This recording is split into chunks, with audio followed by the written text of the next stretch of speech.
أعوذ بالله من الشيطان الرجيم. Assalamualaikum warahmatullahi wabarakatuh. Bismillahi ma sya'allah la yasuqul khaira ilallah. Bismillahi ma sya'allah la yasrifu su'a ilallah. Bismillahi ma sya'allah la hawla wa la quwwata illa billahil aliyyil azim. Alhamdulillahi rabbil alamin. Alhamdulillahillazi karama hazihil ummati bisyari'atihil kamilah wa khassa biha binubuwati nabiyyihil karimah wa ayyadaha bil khilafati rasidah ala minhajin nubuwah. Ashhadu an la ilaha illallah wahdahu la syarikalah wa ashhadu anna Muhammadan abduhu wa rasuluhu la nabiyya ba'dah. Nusalli wa nusallim ala nabiyyina Mustafa Muhammadin wa ala alihi wa ashabihi wa man tabi'ahum bihsanin ila yaumiddin, amma ba'd. Faqala Allah ta'ala fil Qur'anil Karim wa huwal asdaqul qailin. A'udzu billahi minasy syaithanir rajim. Bismillahirrahmanirrahim. Wasari'u ila maghfiratin min rabbikum wa jannatin arduha as-samawati wal ard u'iddat lil muttaqin. Wa qala hadis Rasulullah sallallahu alaihi wasallam, wa izzati la ajma'u ala abdi khawfaini wa amnain idza khafani fid dunya amantuhu yawmal qiyamah wa idza amanani fid dunya akhaftuhu yawmal qiyamah. Rabbi israh li sadri wa yassir li amri wahlul 'uqdatam min lisani yafqahu qawli. Allahumma faqihna fid din wa 'allimna taqwil. Shadaqallahul azim wa sadaqa nabiyul karim. Ikhwani fillah yang dimuliakan oleh Allah Subhanahu wa taala, kembali kita memanjatkan syukur kita kehadirat Allah Subhanahu wa taala dengan sama-sama mengucapkan hamdalah alhamdulillahi rabbil alamin. Kemudian berselawat kepada baginda Nabiuna Muhammad sallallahu alaihi wasallam wa bil qauli Allahumma shalli ala sayyidina Muhammad wa ala alihi sayyidina Muhammad. Assalamu alayka ya Rasulullah. Saudaraku yang dimuliakan oleh Allah Subhanahu wa taala, banyak sekali hari ini pertanyaan-pertanyaan yang mungkin belum bisa mendapatkan jawaban yang begitu memuaskan terkait dengan istiqomah. Banyak orang yang bertanya bagaimana cara istiqomah. Tentulah tidak mudah.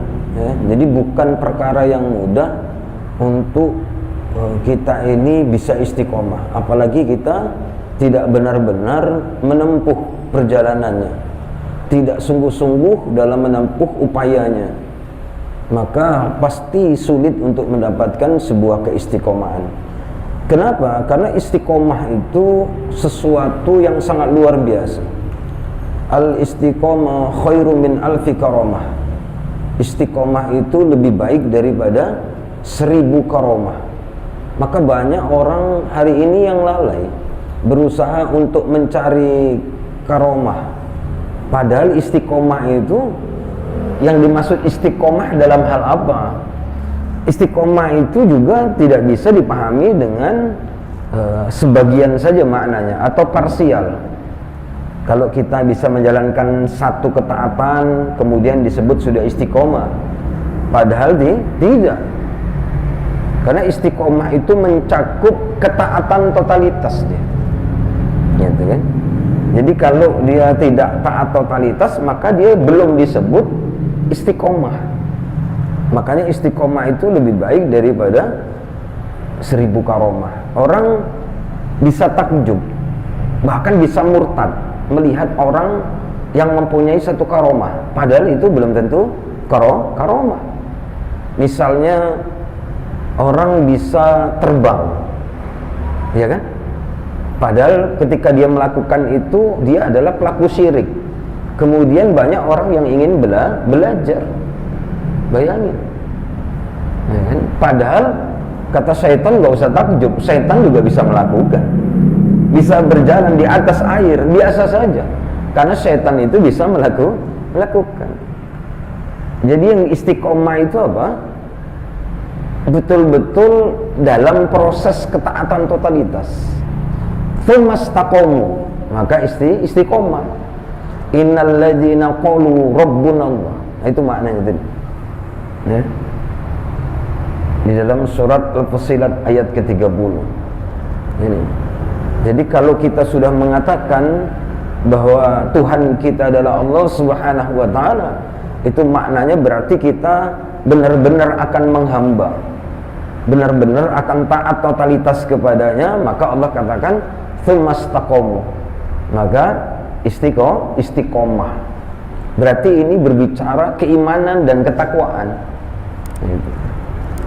Lalu kemudian orang yang istiqomah tadi itu mendapatkan perkara yang sangat luar biasa yang Allah sendiri menjanjikan. Tatanazzalu alaihimul malaikatu wala takhafu wala tahzan. Jadi malaikat, orang yang istiqomah itu, ya, Allah sendiri mengatakan jangan engkau takut. Takut dalam perkara apa? Takut dalam perkara akhirat, sesudah kematian. Kenapa? Dikatakan karena orang istiqomah itu mendapatkan jaminan dari Allah Subhanahu wa taala. Makanya disebut jangan takut dengan perkara akhirat. Makanya kalau kita melihat ada orang yang matinya tersenyum, itu karena ketaatannya, dia istiqomah. Jadi orang yang tersenyum itu pasti orang yang semasa hidupnya itu betul-betul taat totalitas. Maka malaikat itu diutus oleh Allah datang membisikkan, ala takhafu, jangan engkau takut. Nah, itu. Kenapa? Tidak usah takut, tempatmu di sorga. Lalu, maka dia tersenyum. Wala tahzanu, jangan engkau bersedih. Bersedih dalam perkara apa? Bersedih dalam perkara dunia yang engkau tinggalkan. Usaha yang kita usahakan, kemudian rumah-rumah, kemudian anak, istri, itu semuanya dalam penjagaan Allah Subhanahu wa taala. Luar biasa tidak? Luar biasa. Jadi kalau kita ingin meninggalkan dunia, kemudian yang kita tinggalkan itu langsung akan dijaga oleh Allah, maka syaratnya itu adalah istiqomah. Yaitu dia. Wa abshiru bil jannah. Malaikat membisikkan, tidak usah khawatir, tidak usah takut, tempatmu surga. Maka dia tersenyum. Kenapa? Karena Allah sudah ridho. Kan itu yang kita inginkan. Lalu bagaimana cara mencapai untuk bisa mendapatkan sebuah keistiqomahan tadi itu? Tidak ada lain jalannya, harus bersungguh-sungguh dalam thalabul ilmi. Harus sungguh-sungguh dalam menempuh perjalanan untuk menuntut ilmu. Kalau kita nggak sungguh-sungguh menuntut ilmu itu cuman hanya sekedarnya saja, atau pas waktu kosong saja, maka dia tidak akan pernah mendapatkan. Tak akan. Belum lagi bicara pengorbanan waktu, pengorbanan materi, semua itu harus mengiringi. Nah, itulah orang yang betul-betul ingin mendapatkan sebuah keistiqomahan dari Allah Subhanahu wa taala sampai hari akhir hayatnya. Berat karena hadiahnya surga. Itu. Kalau hadiahnya sepeda cukup jawab nama-nama ikan. Lalu bagaimana caranya? Yang pertama adalah diawali dengan niat. Kalau antum beli kitab-kitabnya para ulama, kitabnya Imam An-Nawawi, kitabnya Sahih Bukhari, Sahih Muslim, itu menempatkan urutan niat itu di halaman pertama. Nah, karena bahaya kalau salah niat. Makanya dalam hadis Rasul itu dijelaskan innamal a'malu binniyat, ya kan? Wa innama likulli ri'in mana. Innamal a'malu binniyat. Sesungguhnya segala sesuatu itu harus dengan niat, amal. Seluruh perbuatan itu harus dengan niat. Wa innama likulli ri'in mana. Dan orang tadi itu, mereka itu mendapatkan segala sesuatunya itu tergantung kepada niat. Apalagi ini perkara hijrah. Nah, itu ya. Jadi kalau kita ini niatnya salah, maka kita tidak akan pernah sampai kepada tujuan. Faman kanat hijratuhu ilallahi wa rasulih fa hijratuhu ilallahi wa rasulih. Barang siapa yang hijrahnya itu karena Allah dan Rasul, itu karena niat kan? Niatnya itu karena Allah dan Rasul. Fa hijratuhu ilallahi wa rasulih. Maka dia akan mendapatkan hijrahnya itu karena Allah dan Rasul. Ini perkara yang harus kita pahami terlebih dahulu. Tapi kalau hijrahnya itu niatnya karena yang lain, dikasih nggak? Dikasih. Wa man kanat hijratuhu lidunya yusibuha. Barang siapa yang hijrahnya itu karena dunia, karena sesuatu yang diinginkannya, tapi bukan karena Allah. Awim ro'atim yang kihuha, juga karena wanita yang ingin dinikahinya, ngaji supaya dapat jodoh gitu kan. Ya. Awim ro'atim yang kihuha fa hijratuhu ila ma hajara ilaih. Jadi dia juga akan diberikan oleh Allah. Tapi pahala nggak dapat, rugi kan? Padahal kalau kita ini niatnya karena Allah dan Rasul, dunia juga dapat, wanita juga dapat. Sayang kan? Maka itu butuh bimbingan yang benar, butuh mentoring yang benar. Gitu. Kalau tidak, maka dia tidak akan pernah sampai kepada tujuan. Nah ini ya. Nah ini pentingnya niat yang benar. Yang pertama kita ingin dudukkan apa itu niat. Definisi niat itu apa? Niat secara bahasa artinya adalah al-qasdu, maksud, al-iradah, keinginan, atau dengan kata lain qasdul qulub wa iradatuhu. Jadi niat itu adalah maksud, tujuan dan keinginan hati. Ini namanya niat. Definisi dari niat secara bahasa, ya. Jadi kita harus pahami dari dua istilah bahasa dan juga secara istilah, ya. Kemudian definisi niat ini menurut para ulama, Syekh Abdurrahman bin Nasir As-Sa'di, niat adalah maksud dalam beramal untuk mendekatkan diri kepada Allah, mencari ridho dan pahalanya. Cuman ini saja. Jadi segala sesuatu aktivitas yang kita lakukan di atas muka bumi ini, dari bangun tidur sampai tidur kembali, itu harus betul-betul diniatkan itu dalam beramal, bahkan dalam perkara-perkara mubah sekalipun. Nah, ini kalau yang ingin selamat, dia istiqomah, dia harus memahami secara komprehensif, mencari ridho Allah Subhanahu wa ta'ala. Kita berkumpul di majelis ilmu, ya kan? Sedikit saja niat tadi kotor, itu pahala hilang. Kan ngeri kan? Ngeri. Maka banyak orang yang berangan-angan. Dalam kalau berteman dengan saya di media sosial, saya ada buat status. Banyak hari ini orang yang berangan-angan, seolah sudah mendapatkan pahala banyak, padahal bisa jadi tak berpahala, letih saja. Ini dia yang menguatkan kita ini. Ketika kita ini melakukan sebuah aktivitas kebaikan, amal tadi itu harus betul-betul tujuannya untuk mendekatkan diri, meraih ridho Allah Subhanahu wa ta'ala, nggak ada yang lain. Nah, ya, ini kalau mau dibaca kitabnya Bahsah Qulubil Abrar wa Qurratu Uyunil Akhyar Syarah Jami'ul Akbar, ya. Jadi bisa dirujuk. Nah, menurut Syekh Abdurrahman bin Nasir As-Sa'di. Lalu kemudian di mana tempat niat tadi itu?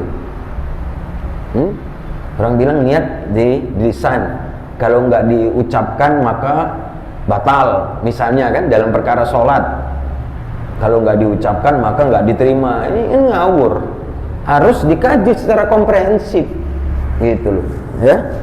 Jadi nggak boleh kita mendapatkan satu dalil langsung kita hukumi, nggak boleh. Jadi kalau kita bicara tentang niat, dikumpulkan semua dalil-dalil yang berbicara tentang niat. Nggak boleh kita mengambil satu dalil saja kemudian untuk menghukumi. Itu namanya ceroboh itu. Nah itu ya. Di mana letak niat? Ini kata Imam An-Nawawi. Jadi tempat niat adalah di dalam hati. Nawawi berkata tidak ada khilaf dalam hal ini. Kata Imam An-Nawawi tidak ada perbedaan pendapat di kalangan ulama. Jadi niat itu tempatnya di hati, qalbu, gitu ya. Nah ini. Kemudian menurut Imam Ibnu Taimiyah tempat niat itu apa?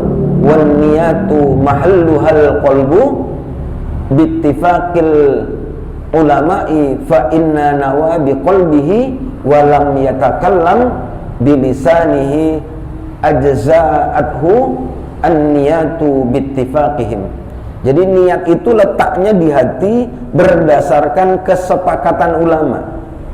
Jadi ulama ini nggak ada berbeda aja. Nah itu ya, tidak ada khilaf di antara ulama. Jadi jika seseorang berniat di hatinya tanpa ia lafazkan dengan lisannya, maka niatnya dianggap sah berdasarkan kesepakatan para ulama di dalam kitab Majmu'ah Al-Fatawa. Ini catatan kakinya, kalau mau dicari dibaca. Bener nggak kata Uwais ini kan? Buktikan, beli kitabnya gitu kan. Menurut Imam Ibnu Taimiyah. Kemudian apa fungsi dari niat? Yang pertama, kalau kita nggak mengucapkan ya lisan, maka dia sah. Niatnya sudah dianggap sah. Misalnya kita ini dalam kondisi bagaimana, kita ini sudah terlambat. Misalnya kita dalam perkara urusan sholat, misalnya kita sholat berjamaah di masjid, kita terlambat sampai itu langsung, karena kita sudah niat dari rumah, niatnya itu memang sholat zuhur. Pas waktu zuhur berangkat dari rumah, ada nggak orang yang berniat sholat asar? Nggak ada ya. Makanya itu nggak perlu diperdebatkan, itu selesai gitu loh. Kan masih diperdebatkan hari ini kan, antara diucapkan dengan lisan atau tidak. Nggak perlu, ulama itu nggak ada yang berbeda, sudah ngikut saja. Emang kita lebih hebat daripada ulama terdahulu. Gitu ya. Jadi dianggap sah gitu kan, niatnya dari rumah berangkat sudah thalabul ilmi, itu sudah berangkat, niatnya itu sudah sah, diterima betul-betul, tapi karena Allah Subhanahu wa taala. Nah, fungsinya itu membedakan antara satu ibadah dengan ibadah lainnya. Niatnya sah, tapi fungsi niat itu untuk membedakan ya antara ibadah dengan ibadah lainnya. Misalnya contoh, ada ibadah yang hukumnya fardu ain, ada yang ibadah fardu kifayah, ada yang termasuk rawatib, ada yang niatnya witir, ada yang niatnya sekedar sholat sunnah saja atau sholat sunnah mutlak. Nah itu dia. Jadi fungsinya itu hanya untuk membedakan, gitu ya. Kemudian fungsi niat yang kedua adalah membedakan antara ibadah dengan kebiasaan. Nah ini beda ini ya. Misalnya contohnya puasa. Puasa berarti meninggalkan makan, minum dan juga pembatal lainnya. Namun terkadang seseorang ada yang meninggalkan makan dan minum karena kebiasaan, tanpa ada niat mendekatkan diri kepada Allah. Terkadang pula maksudnya adalah ibadah. Jadi kalau tidak diniatkan untuk mendekatkan diri kepada Allah, meraih ridha Allah, maka ya tidak ada dapat pahala. Itu ya. Kemudian yang ketiga adalah membedakan tujuan seseorang dalam beribadah.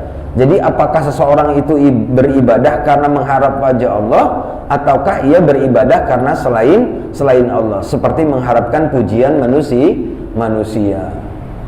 Misalnya kalau sudah pas mau dekat pemilu, sudah mendadak soleh, ya kan, yang nggak pernah ke masjid, yang nggak kerudungan tiba-tiba kerudungan, yang nggak pernah ke majelis ilmu mendadak ke majelis ilmu. Tapi kalau niatnya itu betul-betul ikhlas, semata-mata mengharap ridho Allah, maka dia berpahala.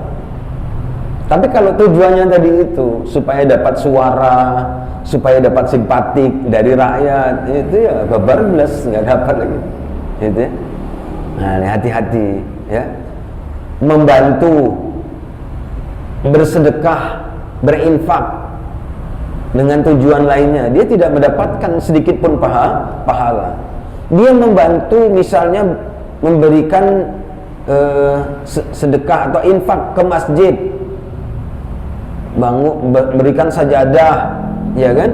Tapi tujuannya apa? Karena mau pemilu, maka dia nggak dapat pahala, kan sayang kan? Gitu. Maka harus yang memberi itu harus ikhlas, lillahi ta'ala, mengharap ridho Allah. Jadi yang lain itu urusan lain gitu. Tapi ketika kita melakukan tadi itu harus betul-betul karena Allah.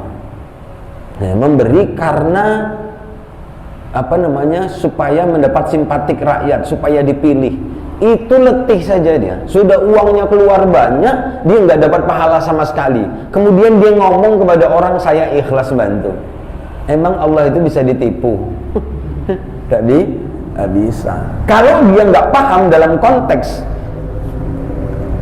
ikhlas menurut syariat, maka semua perbuatan dia itu nggak ada yang ikhlas. Nah itu dia. Karena setan nggak ridho. Siapa yang bisa digoda? Ya orang-orang yang tidak paham, akan dipalingkan.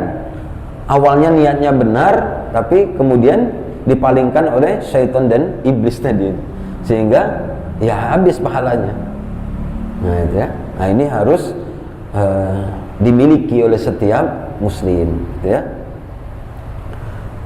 Nah, niat itu harus karena Allah Subhanahu wa ta'ala. Jadi segala sesuatu yang tidak didasari ikhlas karena Allah pasti tidak bermanfaat dan tidak akan kekal. Nah, itulah. Jadi nggak akan pernah kekal dan nggak bermanfaat. Nah, ini dia. Di dalam kitab Darut Ta'arud Al-Aql wal Naqli. Jadi segala sesuatu yang tidak didasari ikhlas karena Allah pasti tidak bermanfaat dan tidak akan kekal. Mau dia baca Al-Quran 1 hari 1 juz, mau dia berdakwah jamaahnya jutaan, kalau niatnya tidak bersih karena ini, tidak, letih ya. Ini bahaya loh. Karena setiap hari kita ini melakukan amal, kemudian kita nggak paham ini. Iya kan? Ibadah dalam keluarga itu kan ibadah, iya kan? Tapi karena kita nggak paham, yang harusnya itu menuai pahala yang begitu banyak, justru jadi dosa, betul nggak? Ngurusi anak, ngurusi istri, kan? Mendidik anak, mendidik istri, itu pahalanya besar sekali. Tapi karena dia nggak paham, ya kan? Akhirnya apa?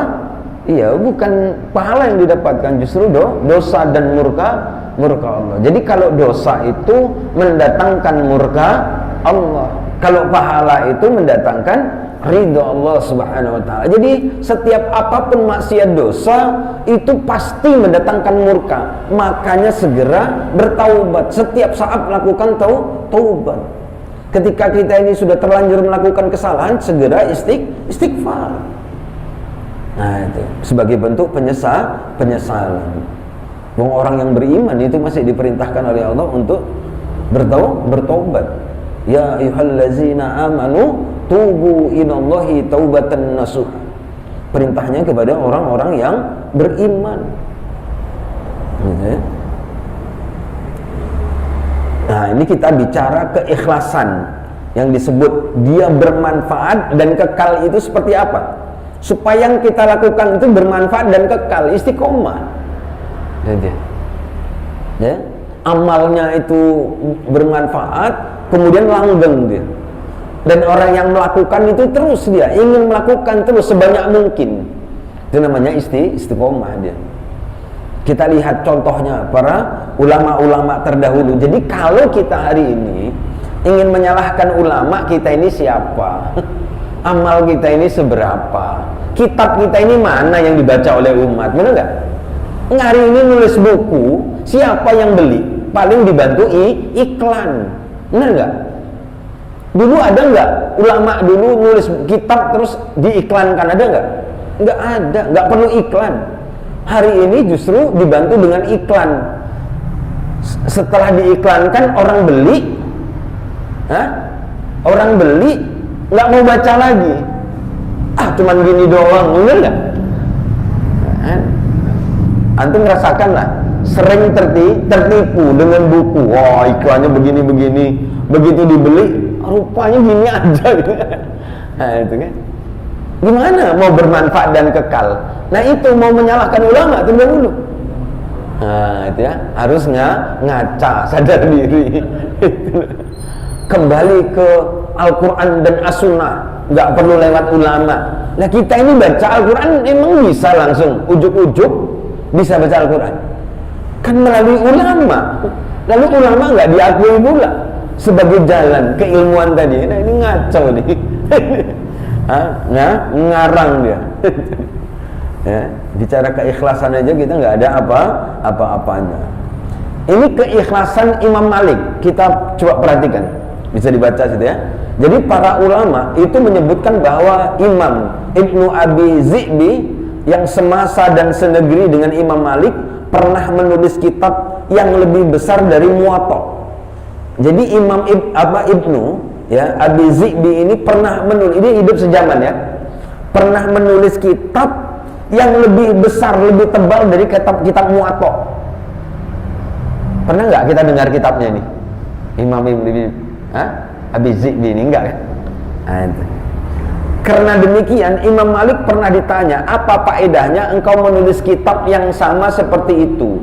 Jawaban beliau, sesuatu yang ikhlas karena Allah pasti akan lebih langgeng. Di dalam kitab Ar-Risalah Al-Mustatorofah ya, halaman 9 dinukil oleh dari Muwatta Imam Malik. Kita lihat, pertama Imam Malik menulis kitab Muwatta itu memasukkan berapa ribu hadis, tebalnya seperti apa, tapi kemudian kok jadi tipis misal gitu kan. Kalau kita hari ini kalau buat kitab, kalau bisa nulis buku kan tebal supaya harganya mahal, bener nggak? Dicantik-cantikkan sampulnya supaya bisa terjual mahal, bener kan? Dari niatnya itu saja sudah kalah dengan ulama terdahulu. Itu. Lalu kita belajar langsung kepada Rasulullah, nggak melalui ulama, nggak mau. Contohnya apa? Orang yang mengklaim dirinya nggak bermazhab. Kan ada kan? Kami nggak bermazhab, kami langsung kepada Allah dan Rasul. Ya, itu perlu diluruskan. Mana bisa? Gitu ya.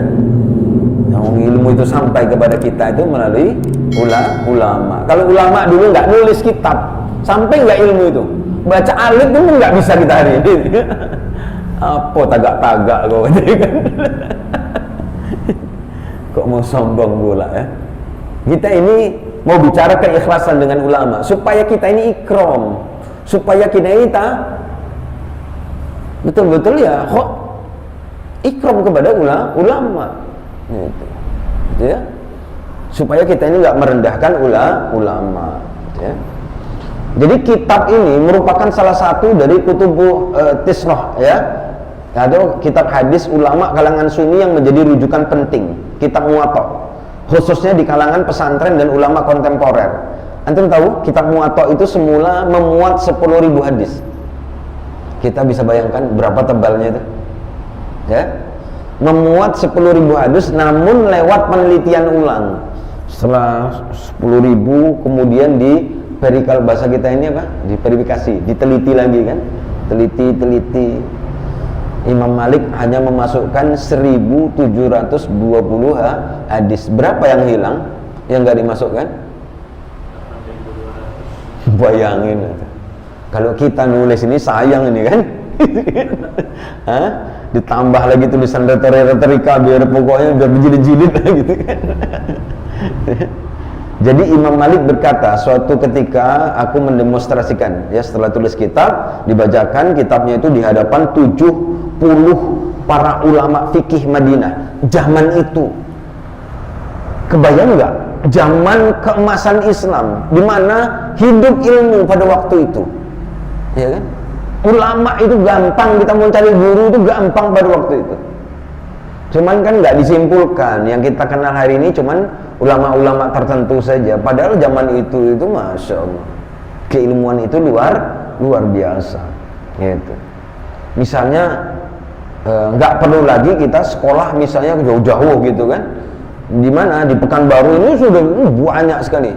Tinggal kita mau belajar apa saja, disiplin ilmu apa saja sudah ada. Yang betul-betul faqih fiddin. Nah, itu ya. Yang ikhlas gitu ya. Kemudian semuanya menyetujuinya, maka wata'ani. Jadi dari kata wata'ani itu menyetujui, maka aku pun menamainya dengan al-muwatta'. Jadi kitab muwatta' itu asal katanya dari tadi itu, karena disetujui oleh para ulama, 70 para ulama fikih Madinah yang sejaman dengan Imam Malik. Ya kan? Kalau kita hari ini nulis kitab, ada nggak kita demonstrasikan ke ulama? Tapi ini, tidak. Jilid dulu kan, jilid dulu, jual dulu. Paling didemonstrasikan kemana? Nah, kajian umum kan, ke mahasiswa gitu kan. Nah gitu mau kita banding keilmuan kita dengan ulama terdahulu, ngawur namanya. Gitu ya. Imam Malik menyusun kitab ini menjadi dua bagian. Pertama, mengenai perkataan dan perbuatan Nabi Shallallahu Alaihi Wasallam atau disebut sunnah, serta riwayat perkataan dan perbuatan Nabi atau disebut dengan hadis. Jadi kedua, mengenai pendapat dan keputusan resmi sahabat Nabi, penerus mereka dan beberapa ulama kemudian. Jadi kitab ini ditulis pada masa pemerintahan Khalifah Al-Mansur di tahun 754 sampai 775 Masehi, dan baru selesai di masa Khalifah Al-Mahdi. Coba Anda bayangin nulis kitab Muwatta ini, berarti kan tuh berapa tahun selesai? 775, 785, 10 tahun. Tapi hasil perenungannya, hasil pengkajian secara mendalam 10 tahun. Sekarang udah tahun berapa? Sudah berapa ribu tahun wafat Imam Malik? Kitabnya masih dibaca, masih dikaji. Asal dibuka kitab itu langsung ngalir pahalanya ke Imam Malik. Siapa yang baca? Seluruh dunia. Mau kita lebih hebat daripada ini, ngawur nih namanya. Saya masuk Syafi'i, saya nggak mau Maliki. Ngawur nih. Nah, itu akhirnya taklidnya. Bayangin, bicara pahala, ada nggak bandingannya kita? Nggak ada. Bicara keikhlasan, nggak ada. Kok ada yang berani ngomong? Nggak perlu ulama. Nah, ini ngawur. Dikaji itu, direnungi. Masya Allah. Ya, sudahlah nulis terjemahan. Masya Allah, ini ya, ini keikhlasan seorang Imam Malik. Kemudian kita baca keikhlasannya Imam Nawawi. Ya, nama lengkap beliau adalah Yahya bin Syarab bin Hasan bin Husain An-Nawawi Ad-Dimashqi, dari Damaskus. Abu Zakaria, ya, bapaknya Zakaria.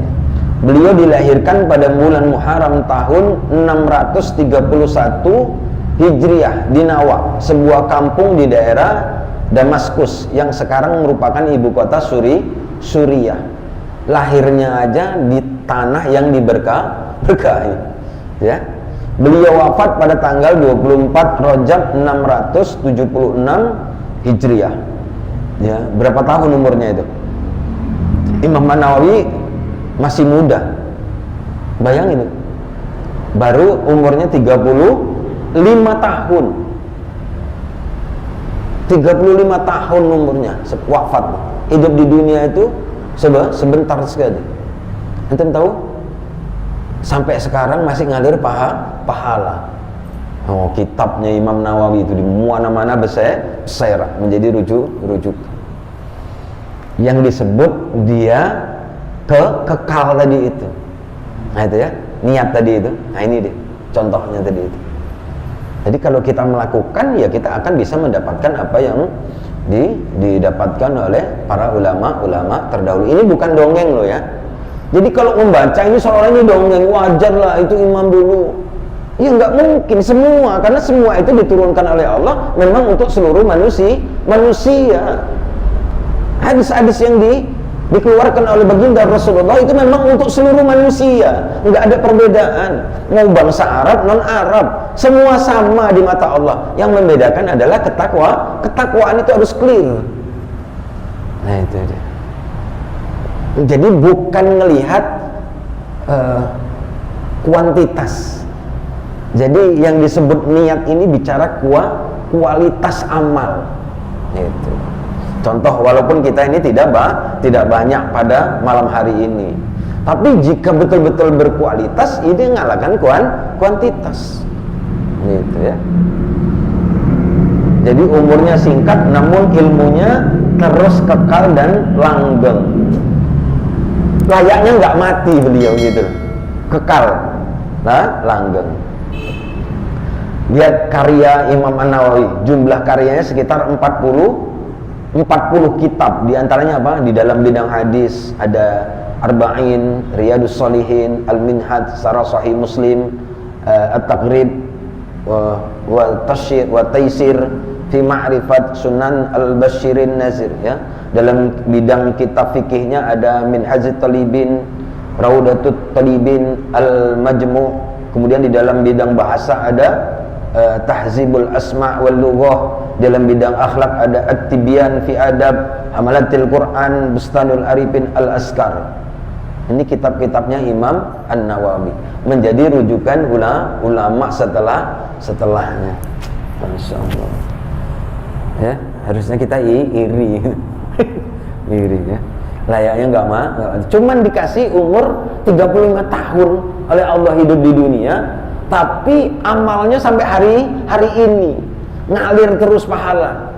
Nah, kita ini berapa? Saya misalnya. Ya Allah ya Rabb, gitu ya. Ini sekaligus untuk kita muhasabah. Jadi keikhlasan Imam Nawawi itu semua dilakukan beliau karena hanya ingin meraih ridha Allah Subhanahu wa taala, bukan ingin disebut orang paling cerdas, bukan ingin pula meraih gelar mentereng atau ingin mendapat balasan dunia semata. Lihatlah hari ini, berusaha untuk meraih gelar sebanyak-banyaknya supaya dia mendapatkan status sosial di tengah masyarakat, betul nggak? Cari gelar ini, gelar itu, gelar ini. Nah itu kan untuk meraih status sosial supaya dihargai orang. Itu dia. Nah, itulah kondisi hari ini. Nah kemudian bahaya salah niat. Ini yang pertama. Ya, kalau antum pernah dengar kajian-kajian yang singkat, ini dia uraiannya.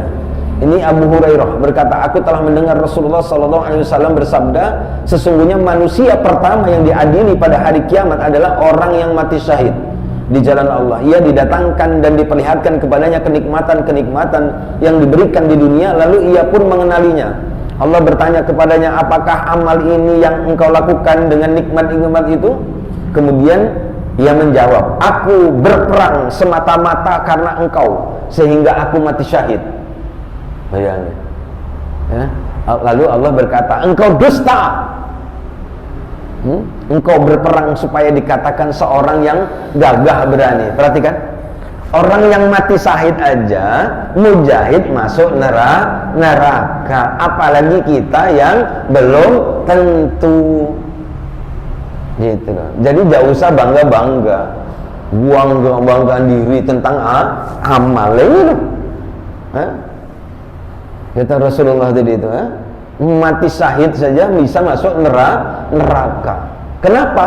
Karena salah niat. Kopinya nggak apa-apa? Udah rupanya. Ya, betul. Sambil diminum kopinya. biar nggak ngantuk. Minum. Apa ya? Suara.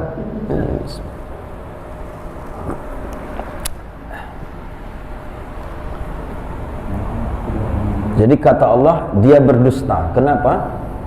Ternyata niatnya itu berperang supaya dikatakan seorang yang gagah berani.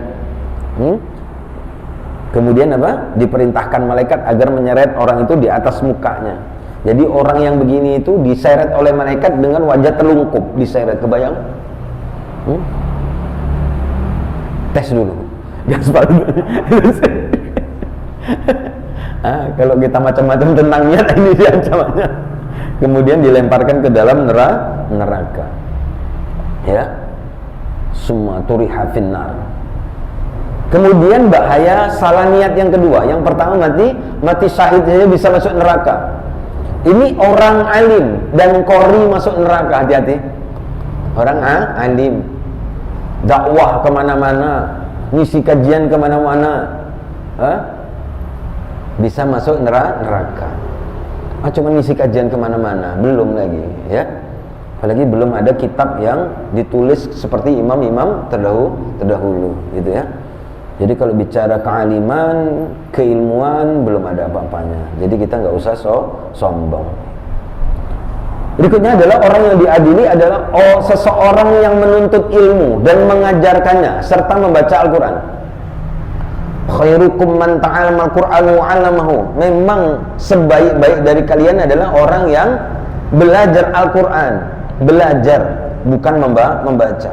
Dikaji Al-Quran tadi itu dengan menggunakan alatnya, dikaji, didalami, ditadaburi, kemudian diamalkan. Wa 'allamahu, kemudian dia mengamalkan, termasuk dia mengajarkan.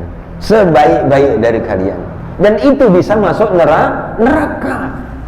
Akibatnya sepele, cuman perkara niat. Yang maka niat itu jangan dianggap remeh. Sepertinya sepele, tapi lihat ancamannya. Yang syahid aja bisa masuk neraka. Ia didatangkan dan diperlihatkan kepadanya nikmat-nikmatnya, maka ia pun mengakuinya. Kemudian Allah menanyakan, amal apakah yang telah engkau lakukan dengan kenikmatan-kenikmatan itu? Ditunjukkan. Kita ngisi kajian, kita dakwah, kemana ditunjukkan. Wah, betul ya Allah. Lihat kan, banyak kan ya Allah, jamaahnya gitu. Sombong pula gitu kan. Ia menjawab, aku menuntut ilmu dan mengajarkannya serta aku membaca Al-Quran hanyalah karena engkau. Kata Allah, engkau dusta. Engkau menuntut ilmu agar dikatakan seorang alim yang berilmu, dan engkau membaca Al-Quran supaya dikatakan seorang qori, pembaca Al-Quran yang baik. Ini yang paling ngeri, ini qori'ah. Nah itu ya. Kalau niatnya itu untuk juara, supaya terkenal, shadaqallahul azim. Itu ya. Memang begitulah yang dikatakan tentang dirimu. Kemudian diperintahkan malaikat agar menyeret atas mukanya dan melemparkan ke dalam neraka. Diseret dengan wajah telungkup. Yang pertama orang yang mati syahid, kemudian kedua orang alim.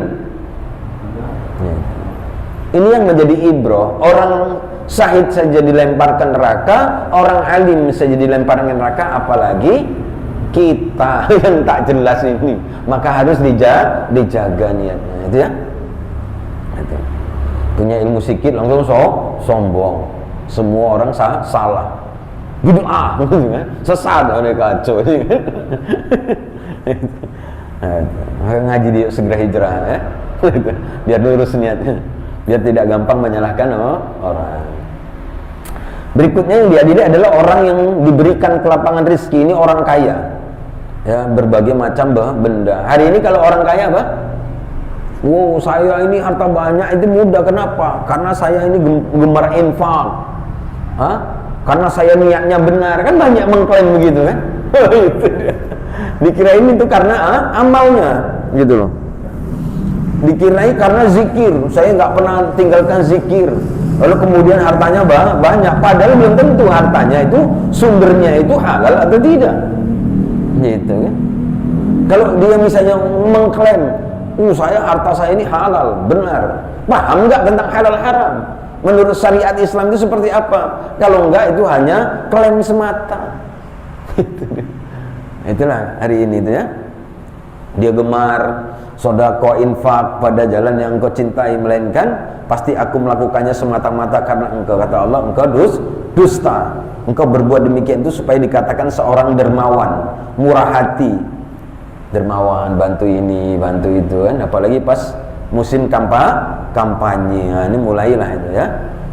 Yang mendadak dermawan. Kasih bantu sana, bantu sini. Kemudian dia upload media sosial. Aduh, berat.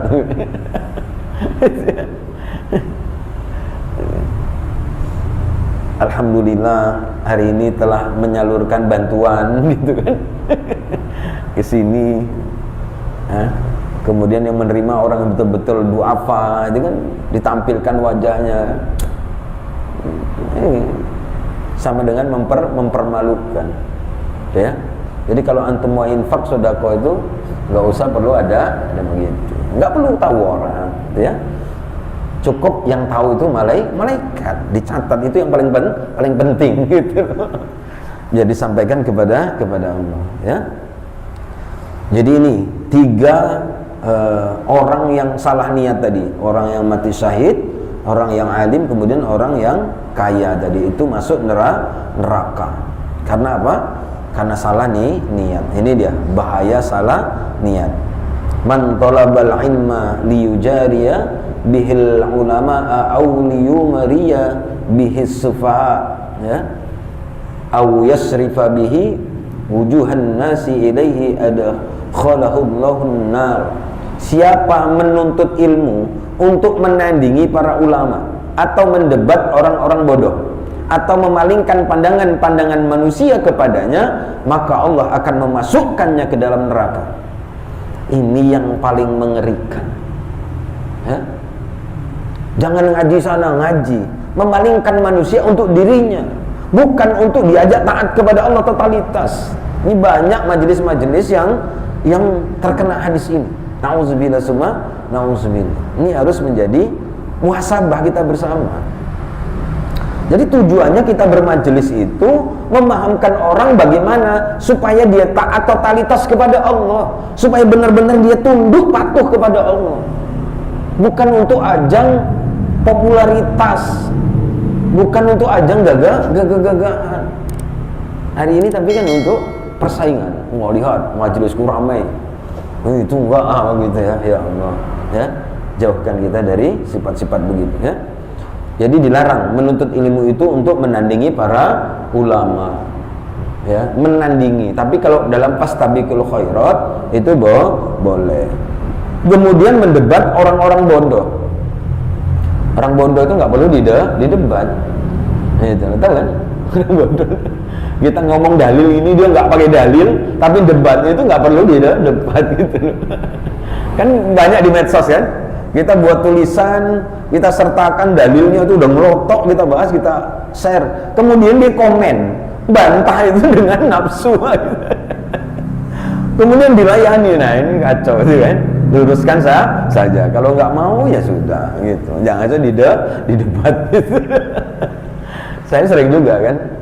Saya kan dakwah itu bukan hanya di majelis gini, langsung ketemu orangnya person to person, diskusi, ya.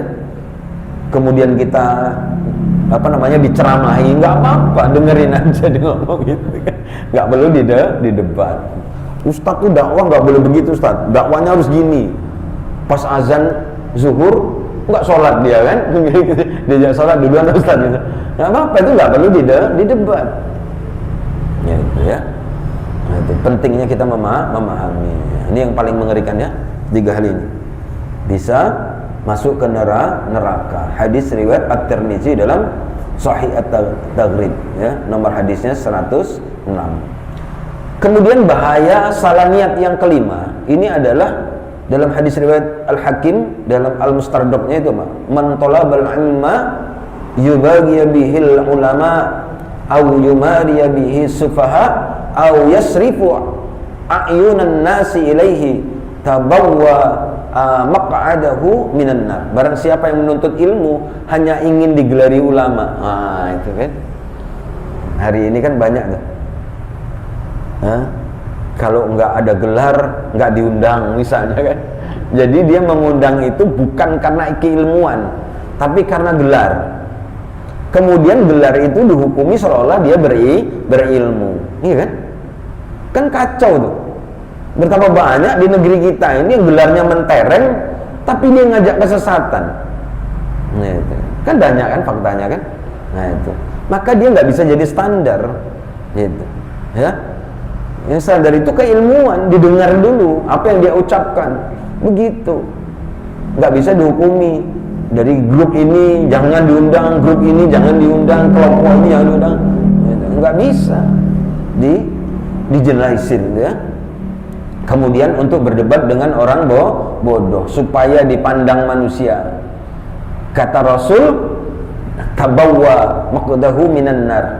Silakan mengambil tempat duduknya di neraka. Monggo, silakan ambil tempat duduk neraka. Enak enggak itu? Ya Allah. Ke surga ini. Ya. Jadi niat itu seperti surat. Salah tulis alamat akan sampai di salah tempat, gitu ya. Jadi seperti surat. Kalau antum ngirim surat, kalau salah antum nulis alamatnya sampai nggak sampai, gitu ya. Dia akan balik lagi ya. Ini. Jadi sederhananya analoginya sama seperti nulis surat tadi itu. Maka menuntut ilmu itu harus karena Allah. Man ta'allama ilman mimma yubtagu bihi wajhullahi azza wa jalla la yata'allamuhu illa liyusiba bihi 'ardan minad dunya lam yajid arfal jannati yaumal qiyamah. Siapa menuntut ilmu yang seharusnya ditujukan hanya mengharap wajah Allah azza wa jalla, namun ternyata ia tidak menuntut ilmu kecuali untuk mendapatkan sedikit dari kenikmatan dunia, maka ia tidak akan mencium bau sorga pada hari kiamat. Nggak usah masuk sorga, mencium saja nggak dikasih oleh Allah. Na'udzubillah summa na'udzubillah. Hadis riwayat Ahmad, Abu Daud, Ibnu Majah dan juga Ibnu Hibban di dalam Sahih At-Targhib. Ini menuntut ilmu itu harus karena Allah. Kalau nggak karena Allah, kayak seperti kita ini berat mau istiqomah. Kalau di awal kita ini nggak tahu, tetapi ketika kita masuk ke dalam majelis kemudian diluruskan, nah itu bisa lurus kembali. Niat yang salah jadi lurus. Tapi kalau nggak dipahamkan ya dia akan salah terus. Tapi dia merasa dianya benar. Nah ini yang bahaya. Maka belajar untuk ibadah dan mengajar, ini dia. Akhirnya nanti apa ngaji terus tapi nggak paham-paham, karena itu tadi ya. Imam Ahmad ditanya mengenai apa niat benar dalam belajar agama, beliau menjawab, niat yang benar dalam belajar adalah apabila belajar tersebut diniatkan untuk dapat beribadah kepada Allah dengan benar dan untuk mengajari orang lain. Jadi kita belajar di sini niatnya di samping beribadah, kemudian nanti bisa mengajarkan kepada orang lain. Itu. Makanya tadi saya diskusi di awal kepada Asbar itu, kita metodenya tasghib wa takmil supaya bisa mendapatkan ini, gitu kan. Ikhlas sebab derajat tinggi, ya. Jadi tidaklah para salafus saleh itu unggul dan sampai pada derajat ilmu yang tinggi melainkan karena sebab ikhlasnya mereka saat menuntut ilmu, karena mengharapkan pahala Allah Tuhan semesta alam. Kenapa derajat mereka tinggi? Karena keikhlasannya, ya. Jadi jatah ilmu itu sebanyak kadar ikhlas. Jadi seseorang itu mendapatkan jatah ilmu itu sebanyak kadar ikhlas. Kenapa kok sulit kita memahami ilmu? Berarti niatnya harus diluruskan kembali. Kenapa kita sedikit mendapat ilmu? Itu karena keikhlasannya. Jadi banyaknya ilmu yang kita miliki ini ya tergantung kepada kadar ikhlas. Maka terus nuntut ilmu, terus maka insya Allah kadar keikhlasannya kita ini akan semakin bertambah, ya. Maka insya Allah ilmu itu akan bertambah terus menerus, gitu ya. Baik, saudaraku yang dimuliakan oleh Allah Subhanahu wa taala, seperti biasa ya, sebelum kita cukupkan sudah jam 10. Memang majelis kita ini setelah pemaparan kita diskusi. Jadi nggak ada doktrin di sini, nggak ada. Pokoknya itu nggak ada, gitu ya.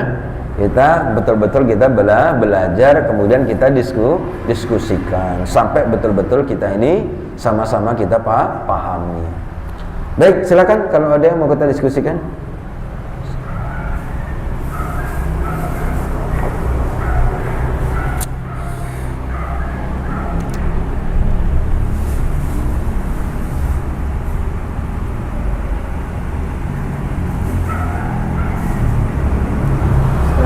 Ya, apa tuh?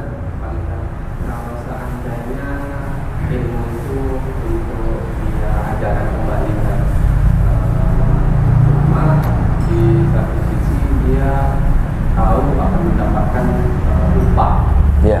dari ilmu yang dia ajarkannya, sementara juga kondisi untuk dia untuk itu. Nah, ketika di hatinya udah merasakan dia jelas, tapi dia tetap berharap dengan upah itu, apakah ikhlas dia itu bisa rusak? Baik, yang pertama kalau kita bekerja itu ada ujroh bekerja ya. Kalau dakwah itu kan kewajiban. Jadi kita harus luruskan dulu. Jadi dakwah itu kewajiban dari Allah. Tugas kita ini ya menjalankan kewajiban menyampaikan. Kalau misalnya dari dakwah itu kemudian jamaah itu karena ikram, karena ihtiram kepada kita, kemudian dia memberikan sesuatu hadiah, itu boleh kita ambil. Kalau nggak dikasih, yang jangan berharap, nggak apa-apa. Jadi masalahnya di berharap ini. Rusak lah, jangan ya. Itu ya. Saya kemarin gitu juga ngisi khatib Jumat, nggak dikasih ya nggak apa-apa. Kita niatnya itu dakwah kan, gitu kan. Kalau dikasih ya boleh, mubah hukumnya, boleh diambil, gitu ya. Jadi jangan dikotor-kotori. Niatkan dakwah itu ikhlas semata-mata mengharap ridho Allah Subhanahu wa taala. Gitu ya. Saya berproses juga menuju ke sana ya. Dulu gitu juga di awal-awal sudah jauh. Ini karena ada niat ya. Ya, niat ada sesuatu yang kita inginkan. Kita ingin beli, duit tak ada. Pas ada jadwal kayaknya nanti kan, karena urufnya kan begitu kan, urufnya kalau kita ngisi nanti kan dapat amplop kan, tiba-tiba nggak dikasih amplop gitu. Ya. Saya tanya Kiai gimana ini, nggak apa-apa, tugas kita ini dakwah, jangan berharap itu. Semakin nggak dikasih, semakin enak lisan kita ini gitu kan, semakin lantang kita menyampaikan kebenaran gitu kan. Proses, karena ada guru yang membimbing kita, akhirnya kita ya, nah itu. Jadi hal begitu sudah nggak ini kan, kasih monggo, tidak juga nggak apa-apa gitu. Gitu ya. Jadi pertama harus luruskan niat itu hanya karena Allah, jangan mengharap. Gitu ya, rusak. Itu deh. Gitu, silakan. Wallahu a'lam bishawab. Ya, dapat. Ya. Perkara ini kan sepertinya sangat berat ya. Kalau pikirnya itu nggak bisa juga kita, apalagi dengan satu pertemuan. Iya. Perkaranya ini luar biasa. Apalagi dengan nanti ya orang-orang yang hebat iman kita aja. Iya. Perkaranya tadi letaknya di hati, kita tahu hati orang seperti apa. Iya. Nah, bagaimana cara kita tuh untuk menjaga niat kita yang pertama ya? Karena setan sendiri pasti tidak akan ridho kan dengan kita niatnya lurus gitu. Untuk kita dalam kebaikan, sama seperti bilang tadi bahwa pasti ada suatu harapan yang kita inginkan. Niatnya sudah benar ya di rumah, tapi adalah satu niat dari Pak gitu kan. Gak usah banyak lah, satu aja. Jadi seperti apa gitu kan? Padahal itu tuh tidak kita minta, tapi apa ya, sering kami minta sendiri hal seperti itu, tapi bisa jadi panjang. atau jadi bisa lagi membatalkan niat kita. Tadinya mau infak nih, Ya. kan biar nggak ada lihat. Ternyata ada yang lihat, satu orang atau apa segala itu kayaknya jelain pak, karena ada yang lihat. Niatnya nanti aja tunggu dia pulang, ternyata nggak lupa. Ya. Nah gitu, kan benar pengen jagain niat dari itu. Ya. Nah itu sebenarnya apa Ustaz? Karena sering nyalami niat Ya. itu apa ya? Udah niatnya karena ini, udahlah kayak hari ini kita berbagi aja sama teman-teman, berbagi ilmu lah. Kalau saya kan di ranah bisnis nih, ranah apa gitu. Ya. Udah apa? Ternyata tetap dari hati itu kan mereka nggak ikut kita kan. Padahal niatnya kan udah benar nih. Yang penting nyampaikan aja. Iya. Karena dia mau apa enggak, Ya. ya terserah dibuktikan betul mereka mau nggak mau. Dan mereka juga nggak respon sama sekali gitu apa yang disampaikan. Masih tertutup sama hati kita tuh kecewa. Iya. Kemudian apa ya gitu loh. Ya harapan yang masuk ternyata enggak, jadi kecewa. Nah ini gimana nih untuk kita jagain? Apalagi kalau kami kan di ranahnya agak sedikit arah berbisnis gitu kan. Iya. Seperti sampaikan tadi bahwa kita membangun semua lembaga training. Ya. Nah ini kan ada juga bisnisnya barangkali gitu kan. Nah dengan harapan itu kepengennya nih karena ini Bismillah, karena ini gitu kan. Bunyinya kan hebat banget tuh kadang-kadang Bismillah. Ya bagaimana kan gitu Ustaz? Ya, baik. Jadi yang pertama, ini tidak bisa dimiliki secara instan. Jadi perkara ini nggak bisa dimiliki secara instan. Semakin dia sungguh-sungguh menuntut ilmu, maka insya Allah bisa akan semakin lurus niatnya. Kita belajar sekali langsung kemudian kita praktekkan langsung niat itu nggak bisa. Nggak bisa. Karena ini perkara ilmu yang terus menerus. Kita ini harus istiqomah menjaga ini. Nah dengan tambahnya ilmu maka niat itu akan semakin benar, semakin lurus gitu. Makanya nggak bisa sekali ngaji ini terus besok nggak ngaji. Oh sudah tahu saya mana ikhlas. Dan dalam prakteknya nggak bisa gitu. Nah kemudian ketika kita bekerja, ya itu ujroh, seperti antum kan bisnis kan. Bisnis itu kita misalnya punya lembaga training, kemudian kerjasama, kan ada ijarahnya. Ya itu ijarah boleh dalam melakukan itu sungguh-sungguh dalam menjelaskan.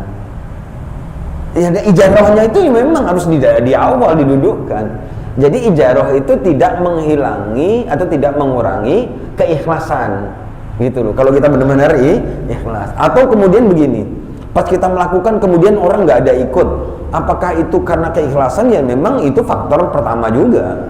Maka itu butuh dilatih dia, latihan.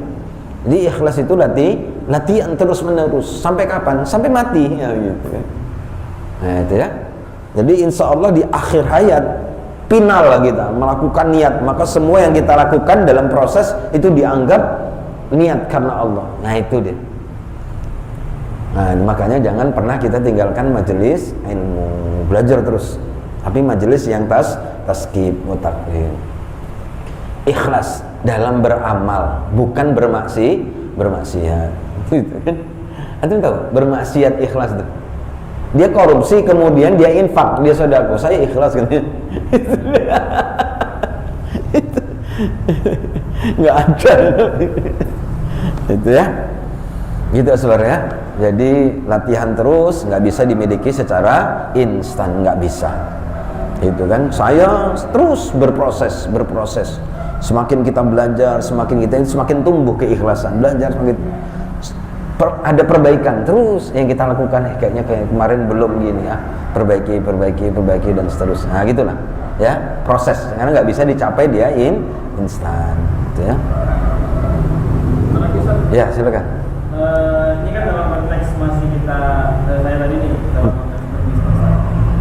Nah satu sisi kan kita berpikir ini ada tujuannya tadi saya bahwa atau di hasil ataupun kita gitu. Nah saya pernah mendengar itu bahwa kalau kita orang yang merugi itu adalah orang yang dia seorang pemimpin tapi tidak masuk surga atau tidak dapat amal dari pemimpinnya. Atau sederhana sekali kan kalau pemimpin itu mau masuk surga katanya kan, dengan tanda tangannya saja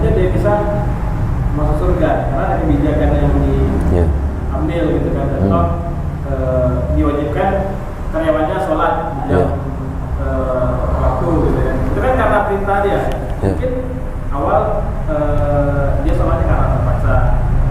Bagaimana dengan bisnis yang disondingkan dengan hal-hal seperti itu, Ustaz?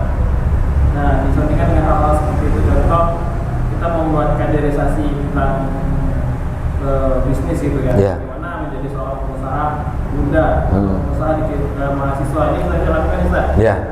Saya sedang mengkader itu, ini insya Allah baru kita mulai, kita akan mengkader teman-teman mahasiswa bagaimana menjadi seorang pengusaha. Nah, ini kan tentu banyak proses. Dalam kader itu ada ilmu public speaking, ilmu entrepreneur dan semacamnya. Nah, kita itu menyondingkan dengan ilmu agama. Nah, jadi bagaimana fondasi ini niatnya itu bahwa bagaimana hadir pengusaha-pengusaha muslim yang insya Allah ya kalau mereka kaya infaknya banyak. Nah gitu, makanya dengan hadir seperti itu kita hadirkan kolaborasi seperti itu, Ustaz. Jadi misalnya sebulan sekali harus ada pengajian, salah satunya yang kayak di kemarin di kaki kan, salah satu programnya kemarin, Ustaz, bahwa sebulan sekali di sana ada agenda kajian. Nah, satu sisi kan kajian, Ustaz. Satu sisi yang lainnya ini adalah jadi wadah branding. Kalau kita dalam film bisnis kan wadah brandingnya, itu wadah mengenalkannya dengan cara berdakwah. Oh, dengan hadirnya dakwah di booth, kan ini kan fakta langsung, Ustaz. Orang tahu nih, oh ada bisnis aren atau bisnis kaplingan gitu. Dan ini seperti apa untuk lebih baiknya, Ustaz. Karena kan yang seperti itu saya berpikir harus support. Alhamdulillah nih ada ininya daripada bisnis yang full. Nah, nanti ininya mau berbisnis sama siapapun dia terserah, angkatnya terserah bagaimana. Gitu, Ustaz. Jadi ini sebagai fondasi untuk mengingatkannya. Tapi bagaimana dengan adanya brandingnya tadi? Seakan-akan ini kan ketika salah niat kan, niat undang Ustaz bukan untuk ilmu, tapi bagaimana untuk kita branding nih. Nah, gitu. Salah satunya kita undang aja Ustaz besar di Indonesia atau Ustaz apa gitu hadir di pembukaan usaha saya. Biasanya luar biasa nih langsung penjualan gitu. Karena efek dari ini ya tadi gitu. Nah, ini bagaimana untuk kami nih biar bisa meluruskan niat, karena ini yang saya lakukan mengkader mereka, tapi khusus untuk berbisnis. Tapi bagaimana bisnis mereka tetap dalam hal ini saya buat selingan itu dengan ini. Tapi salah satu dengan adanya kajian itu benar yang tadi adalah branding kita, bahwa branding kita adalah seperti ini. Nah, itu apakah salah dalam Islam, apakah salah dalam kajian berbisnisnya nih? Karena saya masih awal sekali tentang kajian muamalahnya, walaupun di UIN kuliahnya, tapi kajian muamalah kalau setelah pengumuman merasa jadi sebagai kajian mungkin agamanya masih sangat kurang sekali gitu loh. Makanya saya makin ilmu, makanya kesini dulu nih sebelum kita mulai di sana. Dari kemarin target mau kesini kedua baru sekarang bisa. Kita di bulan Agustus. Bulan Agustus kita karena anniversary kemerdekaan baru hari ini. Nah gitu. Kebetulan karena kita lagi mau bangun kader, saya berpikir kemarin ingat bahwa Islam itu harus dikader, pengumuman itu harus dikader. Nah kalau Ustaz kadernya full dakwah, bagaimana dengan kami yang semi bisnis tapi semi dakwah lah? Atau gimana saya bilang gitu? Social trader ya kalau kami bilang sekarang kan. Kalau banyak yang bilang sekarang itu social entrepreneur. Nah begitu saja. Ini mohon masukan untuk kami ke depannya bagaimana, makanya ingin saya diskusikan, ingin ngobrol sama satu perkara-perkara seperti itu, takut itu jadi merusak niat. Nah gitu saja. Betul. Yang pertama kita sudah clear ya, perkara niat memang tak bisa bercampur. Kalau ini yang namanya urusan pekerjaan, ya memang sebatas pekerjaan. Tapi kalau kita buat majelis itu karena kesadaran kita, karena ini merupakan kewajiban dari Allah, maka kita dapat pahala, kita melakukan tadi itu. Tapi kalau kita buat kajian, kita buat dakwah, tapi tujuannya karena yang lain, maka dia nggak dapat apa-apa. Itu perlu diluruskan juga, gitu ya, harus diluruskan. Jadi ya niatnya itu betul-betul murni dakwah. Kemudian yang pertama begini, kita ini seolah-olah belum terbiasa membawa agama dalam setiap aktivitas kita, benar nggak? Itu yang disebut pasludin anil hayah, memisahkan antara agama dengan kehidupan. Padahal itu kan luar biasa. Perusahaan kemudian dia sadar akan kepentingan agama, maka cara satu yang paling mudah dia lakukan adalah untuk memahamkan karyawannya atau orang yang sedang berbisnis kepadanya. Itu ruang lingkup yang paling mudah dia capai. Kalau orang lain kan sulit kita membangun komunikasi, ini kan yang sudah dalam komunitas ini mudah, maka itu harus dilakukan. Dan harusnya semua entrepreneur itu semua harus sadar melakukan itu. Ini contoh, saya punya binaan di daerah kabupaten, ya, di kabupaten ada di Pekanbaru. Itu pengusaha, seorang pengusaha, dia punya banyak karyawan. Saya bilang, bagaimana supaya kita tetap bisa berdakwah? Karena dakwah itu kewajiban. Bagaimana supaya kita tetap bisa memberikan ilmu, padahal kita nggak punya ilmu? Bagaimana caranya? Dan itu kewajiban. Kalau nggak kita kerjakan, kita berdosa. Caranya bagaimana? Sinergi dengan guru difasilitasi untuk ngisi. Saya bilang karyawannya wajibkan semua ngaji. Kalau nggak mau ngaji, pecat saja. Boleh Ustadz, boleh. Kan kita yang gaji. Diajak masuk surga kok nggak mau, kan gitu kan? Nah itu, ini enaknya kalau dia punya otoritas gitu kan. Dia punya otoritas, dia bisa gitu. Kalau saya kan sulit tuh ngajak, ayolah ngaji gitu kan. Tapi kalau saya punya perusahaan besar, punya karyawan, ya udah ngaji. Syaratnya nggak boleh kita yang punya perusahaan gitu kan. Jadi bagus tuh ya. Jangan perkara itu niatnya diluruskan. Namanya dakwah itu ada tujuannya dakwah. Kalau hasilnya itu ternyata memiliki branding pada perusahaan, itu perkara lain. Nggak usah khawatir, ya kan? Nah, ini kalau nggak kita branding nanti nggak dapat, nggak usah kita pikirkan nih. Itu ya dakwah, urusan dakwah, gitu ya. Kalau ngundang ustaz, tujuan ke sana itu dakwah untuk memahamkan kepada tadi karyawan, itu ya. Jadi yang disebut taskib wa takwin, pengkaderan, itu harus metodenya benar. Kalau enggak dari mana kita bisa mengkader? Apalagi cuma sebulan sekali. Saya itu sepekan sekali nih mengkader, belum tentu juga jadi kan. Nah itu kan. Apalagi yang cuma sebulan sekali, habis itu ganti-ganti pula ustadznya, iya kan? Nah itu, datang ustadz A itu tak boleh, nanti besok ustadz B diundang boleh katanya. Bingung ya, makanya nggak tahu ini mana yang benar nih. Kita ini tidak terbiasa begitu, iya kan? Maka mengkaji itu dia harus sistematis, dia tematik, ya, metodenya taskib wa takwin. Kalau mau berhasil dari dakwahnya, majelisnya, dia harus menggunakan metode sahihnya Rasulullah SAW. Walaupun satu, tapi dia melakukan apa yang kita lakukan, khairul laka minad dunya wa fiha, lebih baik daripada dunia seisinya. Gitu, saudara. Jadi nggak usah takut masalah branding nggak branding.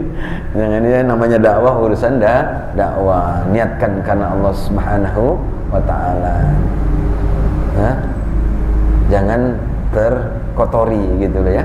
Majelis ilmu ya majelis ilmu, itu. Undang guru ya betul-betul untuk menjelaskan ilmu, gitu deh. Belajar, benar-benar belajar, gitu ya. Jadi ikhlas. Gurunya memberikan ikhlas, muridnya juga ketika memberi dia ikhlas. Jangan keikhlasan orang ditanya. Keikhlasan kita, orang lain nggak perlu kita urus, karena dalam hati kita nggak tahu. Yang tahu dia dengan Allah, gitu loh. Mana tahu kita? Yang tahu itu ya pribadinya dengan Allah. Itulah pentingnya kita belajar menata tadi. Kita ngomong kepada orang ikhlas, Belum tentu, ya kan, lisan, ya kan, karena Allah nggak bisa ditipu, nggak bisa. Makanya kita harus betul-betul sungguh-sungguh dalam belajar, gitu ya. Apalagi penjelasan saya ini banyak ikhtilaful ummah, ya, keluar dari kebiasaan umum kebanyakan, gitu kan. Yang jelaskan ini kan, itu agak berat dia, makanya dia duduk ya tadi itu minimal ya 1 jam, habis itu diskusi. Kalau majelis saya kan gitu kan, 2 jam dia, 1 jam materi, 1 jam diskusi gitu ya. Karena Islam ini wajib didiskusikan, gitu ya, nggak ada pokoknya, yang penting mana ada Islam begitu, gitu ya, gitu ya, saudara. Diluruskan kembali niat, nggak usah khawatir ya, undang ke sana itu. Rizki itu nggak ketukar, nggak akan ketukar, sudah dijatah oleh Allah kan. Dengan cara yang haram kita dapatkan, dengan cara yang halal juga sama takarannya, nggak akan bertambah. Karena dengan cara yang haram kemudian bertambah rezeki kita, enggak ya. Nah, itu penting kita pahami dulu, gitu kan, supaya kita ini nanti itu, kalau enggak nanti kita terjerumus kepada perkara-perkara yang bisa menghilangkan pahala tadi itu, ya. Itu dia. Kalau ya ujroh kita bekerja ujroh, tapi dalam bekerja profesional. Nah, itu yang disebut pahala dalam bekerja, gitu ya. Karena agama ini yang mendatangkan pahala, maka wajib kita paham agama. Maka ketika kita misalnya buat perusahaan, maka perusahaan tadi itu kita jalankan sesuai dengan syariat Islam. Ketika kita menjelaskan itu sesuai dengan syariat Islam, itu yang disebut amal. Nah, itu. Makanya kita harus belajar terlebih dahulu pahami akad Islam itu jelimet, ekonomi Islam itu harus belajar sungguh-sungguh, gitu. Harus belajar jelimet fakta, apalagi perkara kontemporer hari ini. Antum nggak ketemu di kitab klasik itu, iya kan? Gimana cara memahami kita? Nah itu, karena hari ini namanya syariah, isinya faktanya sudah tidak syariah, ya kan? Nah itu. Sudahlah kita ini berdapat dosa dusta, klaim syariah, iya kan? Sudah dapat dosa. Habis itu kita membohongi orang lain kan? Bank ini syariah, kan dia iklankan, padahal dia tidak syariah. Kemudian orang kan kesana. Nah itu kan berapa dosa yang didapatkan? Na'udzubillah summa na'udzubillah. Berat loh. Hah? Kan besar ini. Diundang di bank ini kan besar kan? Saya pernah itu kan, saya tanya kiai saya diundang sana, boleh nggak diambil? Jangan.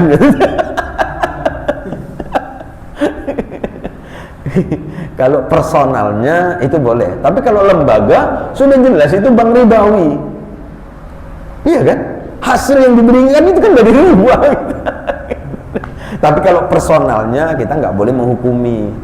Bisa jadi dia ada usaha sampingan, dia ketika dia memberikan sesuatu tadi itu hadiah bukan dari gajinya, dari usaha lain itu. Tapi kalau lembaga, nah itu ya.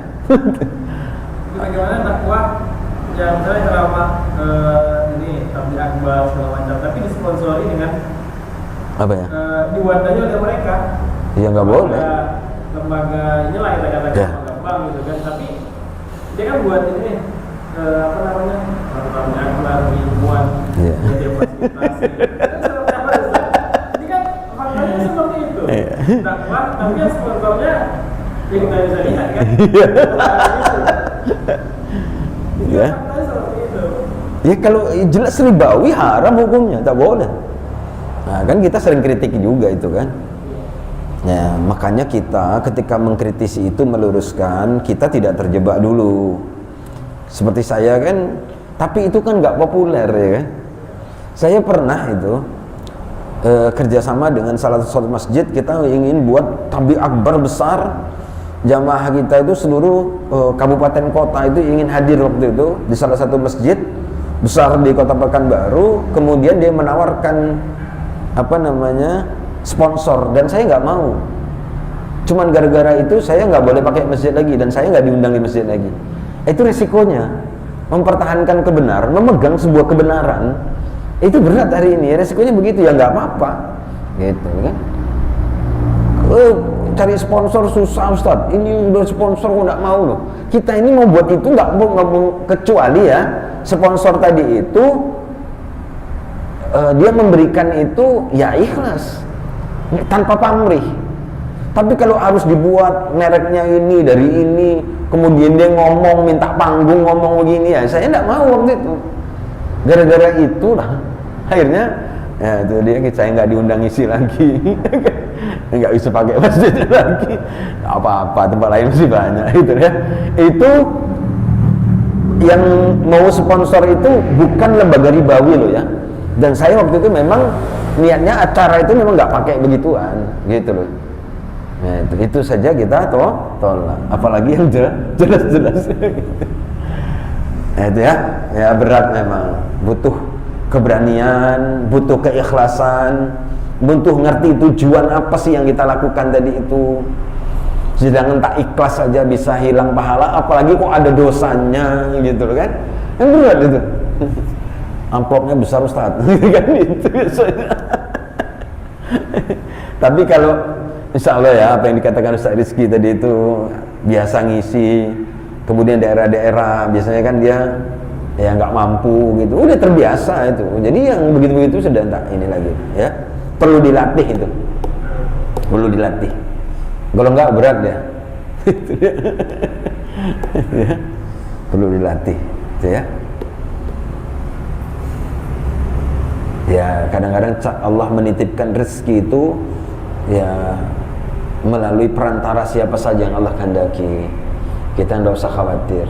Kadang yang kita anggap ini ternyata bukan dari situ kan. Ya terserah Allah, Allah yang punya hak, ngapa pula kita atur-atur gitu kan. Siapa kita ini udah tinggikan tawakalnya kepada Allah ya. Gitu Pak Suara. Ya, baik. Silakan kalau ada lagi. Nakal? Aman? Aman ya? Baik. Ya, kalau sudah paham insyaallah kita tinggal belajar terus mengamalkan ya. Memang berat perjalanan, yang paling berat itu adalah perjalanan thalabul ilmi yang menuntut kita ini hadir setiap saat kajian itulah yang paling berat. Kita bisa menempuh perjalanan jauh kemana saja, tapi ke majelis ilmu itu berat. Kenapa? Disitulah manusia nanti akan beriman dan bertakwa. Makanya syaitan iblis itu nggak mungkin dia membiarkan manusia itu gampang menuju ke sana itu. Dia akan halangi. Kalau dia nggak berhasil menghalangi kita secara langsung, dia akan gunakan orang-orang yang terdekat kita. Dia akan gunakan dengan apa yang kita cintai. Disitulah maksudnya. Nah, yang sulit kita nolak. Pas kita mau halakoh, lalu kajian, anak sakit, nggak jadi kan? Padahal kan maknya ada gitu kan? Itu dia. Ini berat ya. Itu ya komitmen begitu berat. Karena itu bukan syar'i, bukan uzur syar'i ya. Ada saudara datang dari kampung tak haji.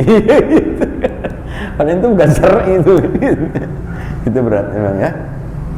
Baik saudaraku yang dimuliakan oleh Allah Subhanahu wa taala, semoga Allah memberikan keistiqomahan kepada kita, keistiqomahan dalam ketaatan totalitas kepada Allah hingga akhir hayat kita, diberikan oleh Allah kepada kita untuk terus menambah ilmu kita. Dengan tambahnya ilmu itu, maka semakin ikhlaslah setiap amal soleh yang kita lakukan. Semua amal soleh yang kita lakukan itu kita berharap semua diterima oleh Allah dan kita dihindarkan dari segala bentuk dosa, segala bentuk maksiat dari Allah sampai akhir hayat kita. Amin ya rabbal alamin. Wallahu a'lam bishawab. Minkum sama-sama kita baca hamdalah. Alhamdulillahi rabbil alamin. Kita baca doa tasbih kafatul majlis. Subhanakallahumma wa bihamdika asyhadu an la ilaha illa anta astaghfiruka wa atubu ilaik. Assalamualaikum warahmatullahi wabarakatuh.